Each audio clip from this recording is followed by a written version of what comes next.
Point ہے کہ جس سے ہم نے اپنا ایمان ضائع کر لیا، اس کاموں کی طرف آؤ جو ہمارے بڑے بزرگ کیا کرتے تھے، وہ اصلاح کیا کرتے تھے۔ میرے بزرگ کیا کیا کرتے تھے؟ وہ تو مسجد کی ٹوٹیوں سے مسواکیں بھی اٹھایا کرتے تھے، وہ تو مسجد کے گیٹ پہ اگر کوئی کوڑا پڑا ہوتا وہ بھی ہٹا دیا کرتے تھے۔ یہاں تو مسجد کی دیوار کے ساتھ نلائق اور غدار اور بغیرت پیشاب بھی کر جاتا ہے۔ میں نے خود اپنے بزرگوں کو قرآن کی الماریاں صاف کرتے ہوئے دیکھا۔ میں تعریف کی بات نہیں کروں گا، اس لیے کروں گا کیونکہ وہ بات مت کہو جو تم کرتے نہیں ہو، جو کرتے نہیں ہو۔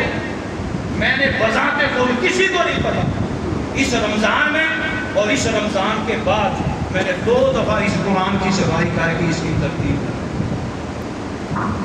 یہ صرف نصیحت کے لیے کہ سانو کہہ رہے ہیں آپ کیوں نہیں کرتا، تاکہ آنے والا اعتراض کا جواب میں پہلے دے دوں۔ کتنے فجر کے وقت نماز پڑھ کے جاتے ہیں لوگ؟ ہم جب چھوٹے تھے، حافظ صاحب گواہ ہیں، اگر 50 بندے ہیں نمازی، ان 50 میں سے 40 الماری کھولتے، جس کو نہیں بھی آتا تھا نا وہ بھی قرآن کو یوں صاف کرتا، کھولتا، چومتا، اور جو آتا اس کو پڑھ کے مزدور چلے جاتے تھے۔ آج میں نے سوائے کا دکا کہ کسی کو قرآن اٹھا کے پڑھتے ہیں، کسی مسجد میں چلے جائیں۔ یہ شومیہ قسمت نہیں، یہ بد قسمتی نہیں، معذرت کے ساتھ یہ وہ چیزیں ہیں کہ جس کا ادب کرنے سے اللہ ہمارے ایمان میں مضبوطی دے دے۔ اس لیے حضور نے فرمایا تھا جب ایمان کمزور ہو جائے تو چھوٹے کاموں کی طرف آئے۔ اس کی طرف آؤ، آسان نیکیاں کرنی شروع کر دو، ان آسان نیکیوں کی وجہ سے اللہ پھر بڑی نیکیوں کی توفیق عطا کرتا ہے۔ سبحان اللہ۔ جس مقصد میں نماز پڑھے کوشش کرنا قرآن کی الماری کے پاس جاؤ، اس کو صاف کرو، اس کی مٹی صاف کرو، سب سے پہلے اپنے گھروں کے قرآن صاف، اس کو چومو، ان کو ہاتھ لگاؤ، اور کبھی کھول کے آنسو بہانا، یا اللہ تو نے اس کے صدقے ہمیں عزت دی تھی، ہم نے تو اس کو قاتل کر دیا، ہم نے اسے قاتل کر دیا، ہم تو احتجاج کے صرف رہ گئے۔